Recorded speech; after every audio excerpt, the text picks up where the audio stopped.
Mukongo, Muluba, Mungala, Muswahili, Mutuabandundu et Munyanga, ça représente déjà Bikolo Nyonso ya Congo. Ndekomoko ebisinga keno papa va il faut ozongela na histoire. C'est comme si tu n'as pas bien maîtrisé l'histoire de ton pays. Parce que quand tu parles des Rwandais, tu y as fait allusion à Koloba et Tenem Bahutu ne sont pas d'origine congolaise. Non. Au Congo, tozana Hutu te Hutu ezali nena explica dino na kati ya Rwanda. Tozana 3 tribus. Tozana les Tutsi, Bakagame obozomona, tozana ba Hutu. Nde ba Vital Kamerhe, ndenge bazana parce que bazaki ebele tout ça. Oui, ngai te boroyoka mutu alobi papa leki na yende mutu alobi awo. Tozana ba toi. Donc ce sont des 3 tribus au ezana kati ya Rwanda. Je dois être clair avant de passer à autre chose bandeko ici. Je dois être très clair ici. Alors, quand on parle des Hutus, les Hutus n'ont pas de territoire ici. Origine na bango na kati tango ba kabola ki mabele. Les Hutus n'avaient pas de terres sur le sol congolais, mais plutôt Nakatia, Rwanda. Kagame lui-même a dit clairement aux Tutsis, a dit na Kabila que battez-vous tant que je suis encore à la tête du pays. Soga na Longwe à la tête du pays et Sili. Battez-vous, vous les Tutsis, parce que mabele oya Rwanda ezalaka ya binote ezalaka ya ba Hutu. Je pense que ndeko azaleko yo kangai Azwa déjà les sons de Yangwana. C'est ça l'histoire. Ne venez pas ici nous embrouiller. Non, il faut revoir l'histoire. Non, l'histoire est telle qu'elle est là. Le territoire, il y a ba Hutu et Zate. Et il y a kaka kandenge, batuti baele loko fana kacha banyamulenge, da minembwe, ba komisa ki minembwe, lokola, l'une des communes, to territoire, na bango, mutape sa bango, azalinde ko na bango, Azarias, Rouberoi. Quand il était encore ministre, il y a décentralisation. Je ne veux pas aller au-delà. Alors, retenez que les Nya, quand on parle de Nya, il s'agit bien du Rwanda. Banyarwanda, Nyarwanda, Nyamulenge. Alors, Mulenge, c'est un ancêtre qui habitait dans la montagne Wana, côté, il y a au plateau. Tout ça, bon, vous voyez bien, on va revenir encore plus en détail, qui a mis au point. Alors, cet ancêtre-là n'était pas du Rwanda. Mulenge n'était pas du Rwanda en réalité. Alors, quand ils sont venus les Tutsis, ils sont venus kokota bafongole la bangondiela, bakota oto bengi couloir humanitaire. Tango bazaleki ko ravager bango et pas Kagame kuna lors du génocide en 1994, nde baye kokota côté wana bafandi ebele batikala wana nde babongola la façon d'appeler. Pendant komi benga banyarwanda, ils ne veulent pas. Mais ils veulent s'attribuer un ancêtre qui n'était pas le leur. Oya Mulenge. Ils s'accusent. Pourquoi ils ne pouvaient pas dire que non, Bakwa Mulenge, ou soit Batwa Mulenge, ou Mulenge. Ils ont choisi Nyamulenge. Pourquoi? Parce qu'ils avaient toujours dans leur tête, idée na bango ya Rwanda. Alors, c'est ça, c'est une précision que je voulais apporter à Bandeko Balanti. Avant de décoller la situation à Katumbi, Benabi Kanananga, Bago Mana. Nagito Yoka, Nanu, Mubake, qui explique ici le contexte. Ils ont expliqué Bisso Pétango. Cette vidéo date déjà de plus de 12 ans, 11 ans, 12 ans. Oui, 12 ans les lots. Je dois très rapidement, Kota là, voilà, Kota la vidéo, on est en direct, Bandeko, ne vous en faites pas. Natiela bino bo comprendre bino moko ndenge papa leki ya Vital Kamerhe yemoko a expliqué qui situation. Et puis je dois aller très rapidement dans la situation. Il y a Samalou Konde qui ne veut pas que va engager dossier, il y a levé, il y a immunité, il y a voilà, je pense que la vidéo est déjà disponible. Il ne veut pas qu'on engage le dossier immunité, il y a Mutuna Bango. Mutuna Bango. Alobi, ça c'est mon touti, mon sang. Ce n'est pas son frère du Katanga, son frère du sang, du Rwanda. Voilà. On revient tout juste après. Okay.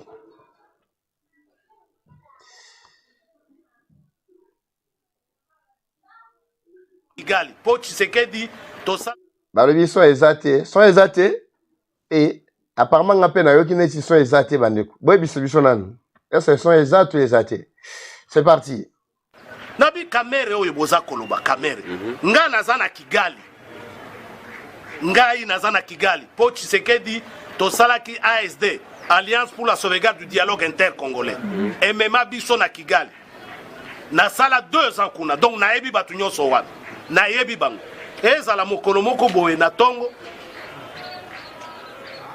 officier moko rwandais abenginga abi yaka place moko boye na hotel na kei kuna côté ya self service pembeni ya piscine nakoma kuna kamere yoyo Didier Tumba yoyo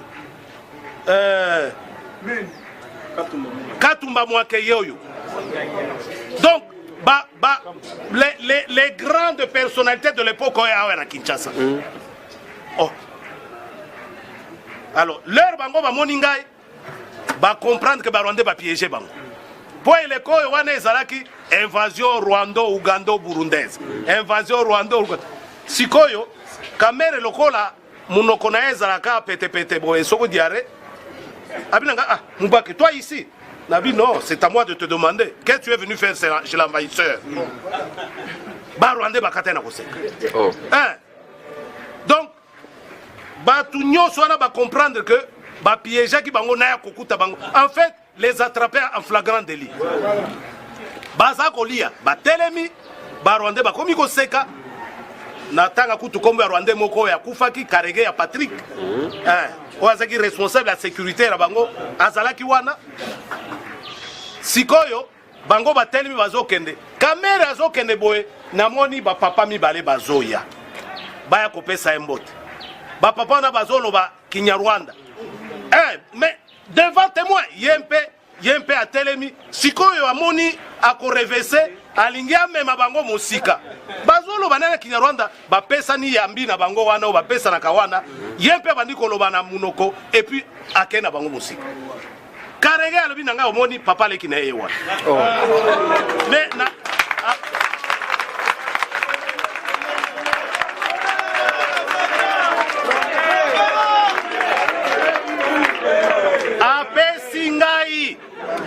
apesingai adresse. Apesinga na adresse sika bafanda ka famille na ekuna. Na Kigali. Apesinga yango na bimisaka na télévision wana. Na bombaka yango te. Banda mokolo wana na yoka démenti te. Est-ce que Karege ya kosaka? Ça c'est pas mon problème. Mais yo soki Karege ya kosa poni ni o demataka yango te. Yo kolo makam. Donc wana etalinga isute. Vraiment merci à suivre. Nabi kamere oyo boza koloba kamere. Nga naza na Kigali. Ngai naza na Kigali. Po Tshisekedi tosalaki ASD Alliance pour la sauvegarde du dialogue intercongolais. Emema biso na Kigali. Na sala 2 ans kuna donc nayebi batu nyonso wana nayebi bango ezala mokolo moko boye na tongo officier moko rwandais abenginga abi yaka place moko boye na hotel na kei kuna côté ya self service pembeni ya piscine nakoma kuna kamere yoyo Didier Tumba yoyo Katumba Mwake yoyo donc les grandes personnalités de l'époque à Kinshasa. Oh. Alors, leur bango va moningai va comprendre que Rwanda va piéger bango. Pour les co wana ezalaki invasion Rwando-Uganda burundaise. Invasion Rwando-Uganda. Sikoyo kamere lokola munoko na ezalaka pete boye soko diare. Abinanga Mubake toi ici. Nabi, non, c'est à moi de te demander. Qu'est-ce que tu es venu faire chez l'envahisseur? Rwandais bakatena koseka. Donc, tout le monde va comprendre que piéger qui bango na kokuta bango. En fait, les attraper en flagrant délit. Baza kolia, telemi, Rwandais bakomi koseka. Natanga kutu kombo ya Rwandais moko ya kufaki karege ya Patrick. Oazaki responsable de la sécurité la bango azalaki wana. Sikoyo bango batelemi bazokende kamera azokende boye namoni papa mibale bazoya baya kopesa embote papa na bazoloba Kinyarwanda mais devant témoin yempe ye mpe atelemi sikoyo amoni akorevese alingi amema bango mosika bazoloba nana Kinyarwanda bapesani yambi na bango wana o bapesanaka wana ye mpe bandi koloba na munoko epuis akei na bango mosika karege alobi na ngai omoni papa aleki na ye wana mais na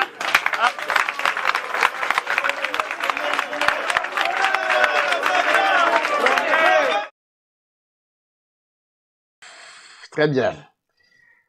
Très bien, Bimba Bile. Ne vous en faites pas. Ok, Malembe, Malembe. Ok, Malembe, Malembe. Il y a encore, avant, il y a Kolobera Makambu Oyo. Il y a Nini Oyo, Tata Oyo Nani. Katumbi, Namutunae. Et là, on a dossier moko awa parce que il faut les lois zalara Bimba Bile. Ne vous en faites pas, bandeko. Bangaï, bao yangaï. Le coach a système kalamingité. Voilà. Il y a une autre vidéo que vous allez regarder d'un moment à l'autre. Voilà. Très bien. On décolle d'abord, on développe. Après, nous allons penser à cette histoire d'une autre vidéo. Vous avez suivi Bandeko Balandi. Ici, ce n'est pas moi qui explique. Il nous explique. En réalité, origine, il y a Kamere, Tokoki, Kowanganate. Ezangaïte. Papa va meyo lobanga mingi ngaïte, ngayanganite, ngana opesa bino ba piste. Bino botala sur base ya maloba, ba archive. Vous savez pourquoi Kamere yako baki s'appelle 4e cas? Na kati ya bato ba kotisi, butu confusion na kati ya kana bango moko. Kamere yako baki ça parce que je vous ai dit que depuis la semaine passée, Kamere a pris le courage. Ya kolobakeno na nzela ya oya kendaki soki conférence ya parlementaire soki ya Afrique Mobimba. Ndenge bazako benga oya kendaki wana, il a eu à goûter, à prendre part en présentiel na ba réunion bazako sala kuna selon ba information, selon ba source oya komedaki biso. Kamere serait aussi parmi batouana. Pour finir, comme il devrait déjà rentrer vite, pendant 4 jours à salaki na kati ya mission wana, atikeli petit naye, ton frère naye, Otobengi Didier Kamere. C'est lui qui continue avec Moussalawana Nakati. Mais n'oubliez pas que Kamere, c'est la première, plutôt la deuxième personnalité Nambo Kanabiso. Kamere, c'est la deuxième personnalité Nambo Kanabiso. En dehors, il y a Tshisekedi, c'est Kamere qui suit. À part Kamere, Tozali na Oyazali, dauphin constitutionnel, il y a Tshisekedi. C'est Sama Lukonde. Bandeko, histoire ya Sama Lukonde directement, tozali ko lié yango na oyo tomoni Katumbi a renforcé na Kabila en collaboration avec Kagame. Maintenant, il devrait être ensemble avec Nanga, mais comme ils veulent chasser Nanga, Katumbi po azwa le devant, baya ko installer Kabila selon oyo na komela kibino mkolo malobi. Il ne commence pas par du coup comme ça. Bazo banda d'abord par créer oyo tobengi insécurité. Bako banda ko créer climat ya terreur. Na kati ya bakwe o bamoni ke bazarana mwa batu na bango. C'est le cas avec le Grand Katanga. Mukolo Malobi, à partir à 21h, on a retiré la bino image, ne vous en faites pas. Cette image m'est parvenue depuis lobby na 0h. Malheureusement, j'avais déjà terminé le programme du soir. Je devrais m'atteler sur ça aujourd'hui pour expliquer à l'opinion, bah autorité bah ce qui se passe. C'est un climat oyo baza na kati ya ko créer, il y a terreur na kati ya Grand Katanga, baza ko utiliser ba miliciens na bango. Je vous avais expliqué que lors de mon passage dans Grand Katanga plutôt, il y avait des lieux où batu baza ko former ba miliciens, des formations militaires, mais oyo eyebani na gouvernement te. Côté ya Kolwezi, tozali na barrage électrique Yanzilo. On a formé batu. Tozana Mitwaba, on a formé batu. Tozana Kongolo, na Benachadi, on a formé batu. Réunion na bango ezala ko salema na centre ya Kongolo. Nakati ya batu wana, majorité c'est toujours les Rwandais. Parce que na Benachadi, comme je vous avais expliqué, wana tozana Tanganyika, il n'y a que ba Rwandais ba o ba kota kuna ba komisa Benachadi lokola mboka na bango. Bango mo ba bengango Rwanda 2. Pour ceux qui connaissent bien le coin, ils ont la maîtrise. C'est à plus de 45 km na territoire centre ya Congolo. Alors, batu nyonso wana, milicien nyonso bazalaki ko former wana, mutu azalaki ko zwa bango en charge, c'est Katumbi Kabila Kagame. Avec le seul objectif que tango bako installer Oyo empire imana bango, Katumbi d'office doit se retrouver na tout Kabino. Est-ce que bossi boyoka déjà que mbana ya Katumbi bafanda na Kinshasa? Bossi boyoka ta une fois que bazana Kinshasa. Une fois bossi boyoka bana Katumbi ou soit Katumbi yemoko keno afandi na Kinshasa 1 mois, 2 mois. Asa fanda kate po ani. A mbikangela ka mingi côté ya Grand Katanga avec quel objectif que non ce qui est yindi akimeli côté à Zambie, akimeli côté à Rwanda, balingaka ba côté la bango wana. Alors, nos frères Katangé, que j'avais consulté plutôt lors de mon passage, babi singa babi papa Eva, binonem tuboyoka baka mwana musika. Biso atoye baka tata na tazamu yibi, que ce soit Katumbi, que ce soit Kabila, wana ngaite bango bazo ebisa ngai, makamwana. Balinga koyoka bangote. Alors, comme ils ont beaucoup d'argent, ils avaient investi dans la casse minérale. Oyo ba lia lelo Katumbi azo bima pona ko la déclaration kolobake minéraux ezali susu na sol congolais te. Alobi minéraux ezali susu na sol congolais te. Waleza eloko mwa mke bazo bunda justement pour salir, c'est ce que malheureusement pour na bango ils avaient déjà échoué leur mission depuis longtemps. Bazalaki na bambongo ebele pona ko financer ba milice nyonso oyo ba créaka. Oyo na benga ka poche d'insécurité dans le Grand Katanga. Partout là-bas. Alors, je vais vous mettre cette vidéo-là avant de continuer avec cette analyse. Vous allez comprendre que babandi déjà musala na bango wana. Nyonso wana po ba créer climat ya terreur. Climat oyo koki ko pesa déjà moi ko banga na kacha opinion et faire entendre la voix de Katumbi. Katumbi a lobby nanga a volé. Effectivement, Kabila accuse Nanga que non, il a volé, il a détourné. Bambongo, pesa qui peut être à sa mission naie. Mais, yé a quoi ta responsabilité wana. Yango match eza entre bangona bango benda bika. Nanga lobi niet. Awa ngai biloko na nganyo so basu bakanyango na Congo.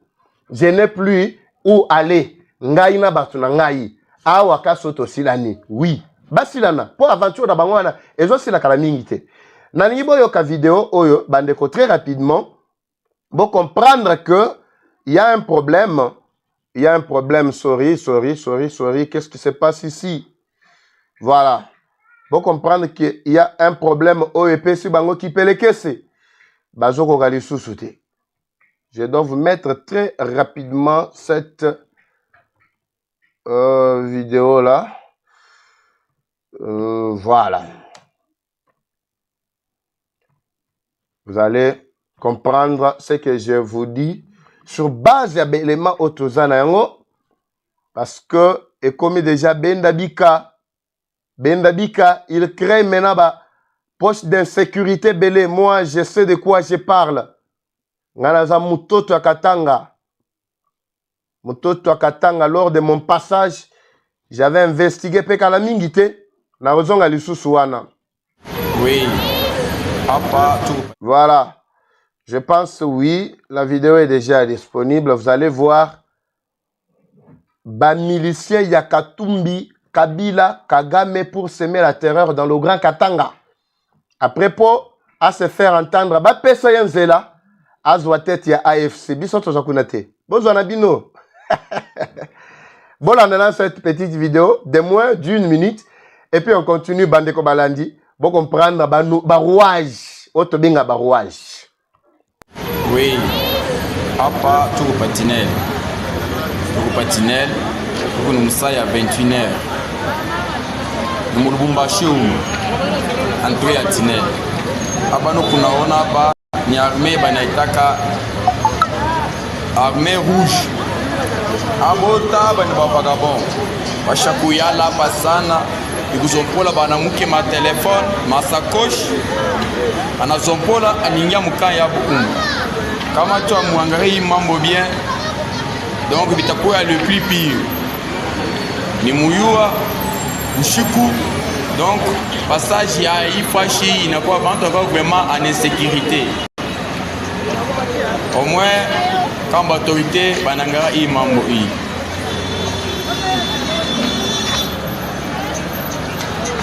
Oui, papa, tout le patinel. Tout le patinel, tout le moussa ya 21h. Nous Lubumbashi entré à Tinel.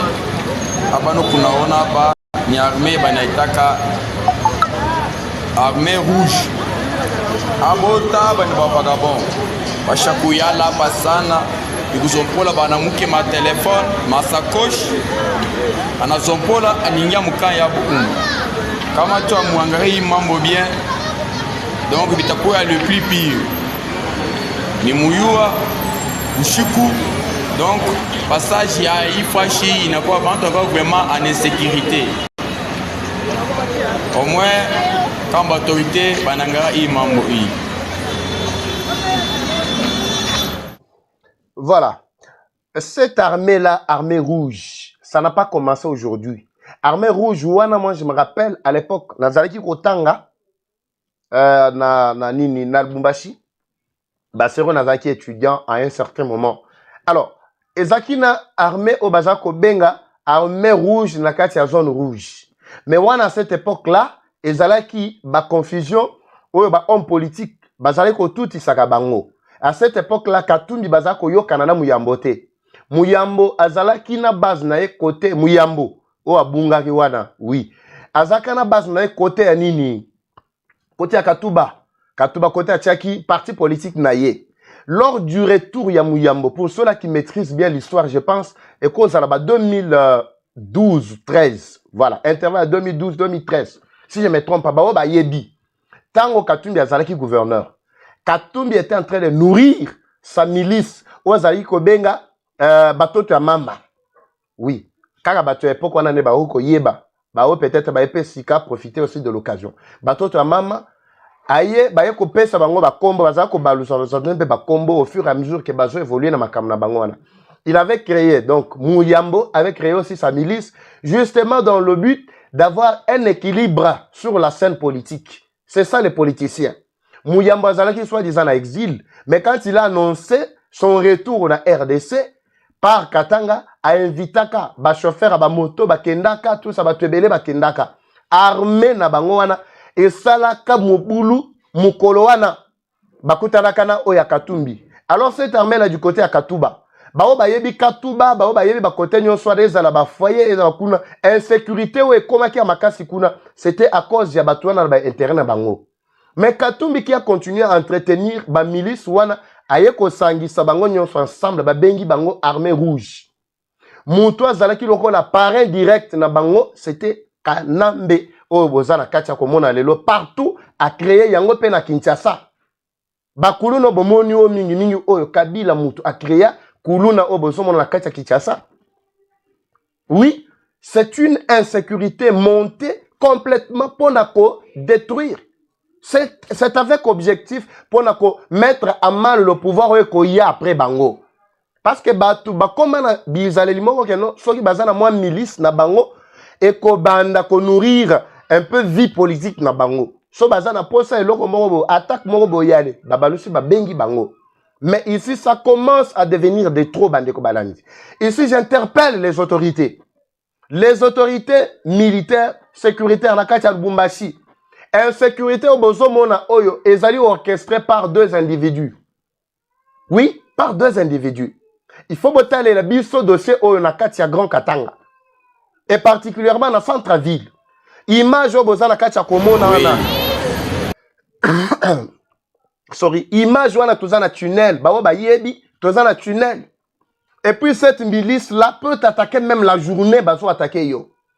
Les paisibles citoyens bazo sous la kimiate qui sont à la base ya biloko oyo et za bango pour que bazwa ba prétexte, bazwa maloba. Pour ba moni que non avec pouvoir ya Tshisekedi déjà pas si pour ba se retrouver na makambo attention ba interview yo zangelo kwa koloba. Oui, mais ba komi ko sala biloko na pour que ba faire entendre voix na bango, ba yo kakeno na Grand Katanga za kopela, mais na est ya kopela, mais il faut ka koyoka batuana bo benga bango, toyeba ce qui se passe quoi, bango ba yebisa bango réclamation bango bazo benga réclamation légitime appuyée par Kagame qui est leur parrain direct, initiateur Kabila, pour nous couper sa batouti, espace oyo bazo benga empire ima. C'est pourquoi ils utilisent bande qu'on a biso oyo mingi mingi bango balobaka swahili, bazo utiliser bango, ba instrumentaliser bango pour être bakota na kati ya loana. Malheureusement pour na bango bande qu'on a biso ba swahili ba comprena déjà jeu wana. Ba comprena déjà jeu wana. Kala mingi te, je serai encore de retour na Grand Katanga juste pour certains aspects bande ko balandi. Nous devons travailler pour le pays. Soy besoin na posa pouvoir boko zela po biso to boy makile tanga. Po tanga bozo lo bake bozo benga na Tshisekedi. Ne pensez pas que Tshisekedi peut akokanga maboko, non. Batu ya Tshisekedi ba jusseur mususu pe ba baza na kati. Bakola mukape bakomema pe manduki pour que va se défendre pour bakondi bate bobo to na bango bifetek. C'est ça le problème. Bakondi mate bobo to na bango bifetek. Mais tant bango pe bakozwa manduki, mais c'est la population qui doit maintenant souffrir. Population de Moutouako souffrir. Alors, pour la Baïbazako Benga, n'appelez pas, nous sommes en direct. Nous allons vous revenir bien plus tard pour bien d'autres détails. Alors, comprenez un peu ce qui se passe. Ce qui vous en a posé, il y a mené Bitumba. Venez au sein, il y a opposition. Bo ça la Bitumba. Pour la Benga na batoyo, bozo Benga ba médiocre. Boko Benga na bango na mandu kite. Tu sais que dit tango Benga na ki Kabila Benga na ki na mandu kite. Si vous constatez que Tshisekedi est médiocre, il n'a rien fait. Boya na katia opposition, Mandouki, ce n'est pas la solution. Et dialogue, ce n'est pas la solution. Co-créer ba insécurité, ce n'est pas la solution. Au contraire, vous êtes en train de tuer. Vous-même, vous tuez Bato Bozo Benga Bande Konabino. Vous êtes en train de les éliminer. Bao Bo Bengi, que nos populations, vous êtes là pour la population. En réalité, vous n'êtes pas pour la population Bandeko. Alors, il faut comprendre le jeu, il y a Batouana. Alors, Machango est commis Bendabika entre Katumbi Nananga Ndengenini. Je me pose d'abord la question, tout comme beaucoup, il y a Bandeko Abaza peut poser question. Mais comment expliquer que ces derniers temps, Nanga commence à avoir des problèmes sérieux avec les Tutsis? Et ça, des Moutoun. Nanga, Azali Boma, azo comprendre, je, Banouach, Nengezako Leka, to azo comprendre, azo salande semblant. Nazali kokebi sananga depuis 2, 3, 4 jours. Toza na posa teke no babo mona lisasi. Toza na posa o yana no to kangayo, to yo na place publique ba congolais tout ba mona yo. Ba sambisa yo. Sima ya koloba, comme ça to kabola musuni na yo esili. Posa na biso ezaka to revoir yo encore de nouveau vivant. C'est tout ce que moi je propose. Mais ce qu'on m'a dit que commis de trop. Kabila tu es tellement mal à l'aise, on va continuer à continuer mal à l'aise, tout ça. Si là, on a bango malamoko. On a la possibilité, wana. Flataka bango kaka. Neboko taka réunion, wana. Bimaga na moi GP na yo. Malama aussi, là, on a bango, une bonne fois pour toutes, c'est tout. Boko taka ba réunion, tout ça. Mais lelo, ba komi koko ta réunion sans toi. Ba komi koko ta réunion avec Katumbi. Yo siko place na yo, ezawapi. Esili. Esili. Esili, complètement Esili. Vous n'êtes plus aligné Esili. Lelo Katumbi réclame déjà Bapesaïe, Wenge wana ya AFC. Association des faux Congolais. Azo réclamé yango na minichoy. Parce que yoko suka wapi. Si oko sutuka, ba éliminer batunayo nyonso nenge ba bandi déjà na bango, administrateur babomiye, vice-gouverneur wana babomiye, bazo continuer ti ba kosili sabino nyonso, basisi bino pe bosali action te. Vous continuez toujours à faire semblant d'être à côté na bango. Alors que bango ba ebiso clairement que tu as détourné mbongo. Baza sous la posate ko continuer na bango. Katumbi wana a se lancé déjà complètement à le devant. Bon bandago yoka na ebisa kabino na ebisa kabino plusieurs fois que soki bolingi boyoka nouvelle réaction. Bato balingi ba entendre bango na opinion internationale bango bandago s'exprimer en anglais. Oui. Katumbi a sali sortie médiatique na anglais na ye oyaka shobwe. Yami, my name is Katumbi. Katumbi. I am working for my country. Anglais na ye wana. Yango asali nango interview. Azolinga azoba position il y a bien automatiquement pour que Kagame a poussé à Mbalamongo à récupérer bord. Mais malheureusement, ils ont récupéré bord déjà coquille vide. Tu sais qu'il y a ça ici déjà ba substance nyonso. Parce que d'ici là, comme je vous avais annoncé depuis hier, que le plan est déjà mis en place. pour que tous les territoires soient récupérés sans que la population va courir. Oui, ça c'est nous. Nous ne voulons pas que la population va courir, mais nous allons récupérer bonnement le territoire. Le plan est déjà mis en place. Bandeko boyo kabinomoko. Moutalingara se pointé, c'était Fayoulou. Mais Fayoulou a moni que non, Azaki na force té. Fayoulou Azaki na poité. Et Fayoulou voulait aussi laver son image. Mais a dit non, on va continuer à aider Bino Kaka à l'interne. So tu serais dans Dimito Solana et na kokende ko yokaye. Ne, na kozala loko la porte-parole na Bino Koto. Mais Bino bo continuer na manduki. Ngai na ebi ko beta munduki te. C'est ainsi que Fayoulou et AFCM 23 par diplomatie soi-disant neye balobaka. Mais en réalité, nakati ya masolo azali susute. Azali susute nakati ya masolo matali manduki, c'est complètement difficile. Mais Katumbi se proclame maintenant habité avec quelle force au Katumbi a kebeta nango munduki. Na habité bando, boy bisanga na kati ya ba commentaire. Tona kati ya vivre ba scénario ya makasi. C'est ainsi que tozo senga vraiment tozo senga vraiment na gouvernement, basi sa aventure une bonne fois pour toutes. Nous voulons que cette aventure en tout cas prenne fin une bonne fois pour toutes, bandeko. Thomas Tiaba like, plus de 800 déjà, mais like Zali moins de 200, non? Faut Thomas Tiaba like pour la stabiliser d'abord stabiliser live na biso. Apparemment mangamo 4 neza soutien.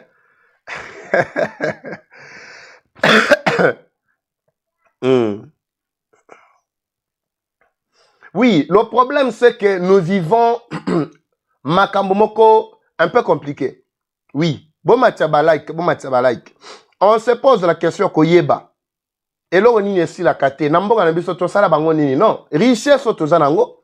Ya wonde zobenga bapaya nyonso bani benga ka ba congolais. Et tous les bapaya bani benga ka ba congolais. Tokotala nanu cette aventure ya Katumbi et kosuka ndenge nini. Mais je vous préviens qu'il est invité aussi de participer à la prochaine réunion. Malgré réunion tu les kazala quitté. Oui, ba réunion est belé à Tindara batonaye, ba oyo kalonda wana escadelle wana ndem tokendaka mingi na tata o mususu wana nani oyo yazala lokola maître avocat. Je mets toujours en cause sa qualité ya ki maître. Oyo soki dia Hervé Diankenda so Diankenda wana ndem to participa mingi batindaka ye na kamitatu. Alors, cette fois-ci, c'est lui maintenant qui s'engage. Yakokota, nakata ba réunion wana directement à participer. Alors, Toz et la totale réunion na bango qu'ils ont proclamé d'ici là 2 jours total. Si il va aussi participer. Malheureusement pour na bango, bazo participer ba réunion déjà na ba coquille vide nakati. Substance ezali sous-souté.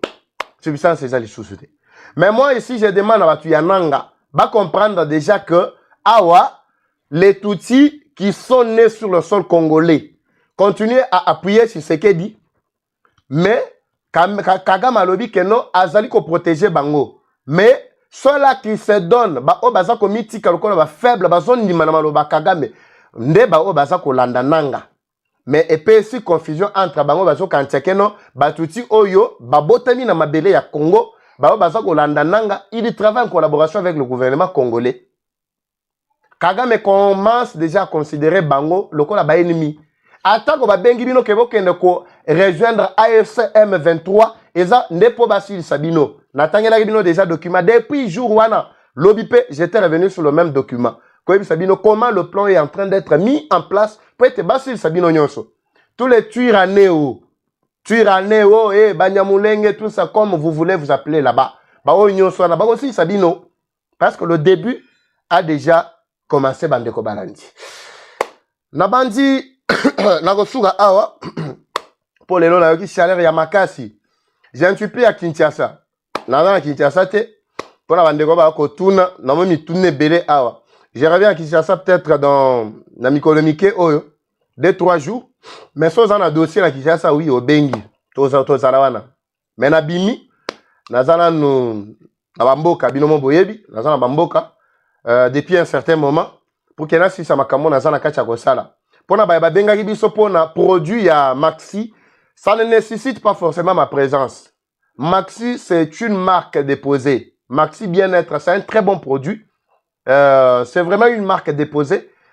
bisika binso bozwami surtout bao baza na Kinshasa stock eza na Kinshasa o etikali eza na Kinshasa bao baza na ba kwe mususu vous avez besoin de ça appelez et faites-nous connaître bozoluka combien va faire parvenir bino yango plus vite que possible oyo bolingi boîte moko na kati eza na 6 sachets produit anezo traité maladie ebele même dysfonctionnement sexuel ou ezali à la base bozuzu bakisi na ndenge tout ça ça n'a rien apporté mais je vous invite de tester parce que j'ai trop de témoignages na produit wana ya maxi bien-être ezali kosilisa sucre ezali kosilisa nyonso ezali kosilisa voire même tension ko stabiliser ezala hyper ezala hypo tout hémorroïdes baoyo kutu batambisa ba moto tout ça n'hésitez pas contactez-nous par ce numéro pour que tu aies des binobos ou produits wana ça va beaucoup vous servir bande ko balandi to tika batu oyo bapotana babomana to katake no nanga bon en fait parce que ceux qui m'teme sukiye ta mususu akoyi ko misa ilaka mabe sibi mais to lingita misa mabe asa ila na Kagame asa ila batu na mabe comme ça après ko misa ila pe mabe pour déjà et yindi entre bango kimia eza soute je vous reviendrai na deuxième numéro Bandeko Balandi. Bandeko Nangayi, il y a grand Bandundu, ne vous en faites pas. Je reviens sur ça. Je reviens sur ces dossiers. Na ozonge lango lisusu. Parce que na okende kotala na bamboka ya Mboso. Bamboka na bango kuna ya doyen Mboso. Toketala na Nicolas Mboso. Na ozana mboka na bino kala mingi te. À la prochaine, la patrie.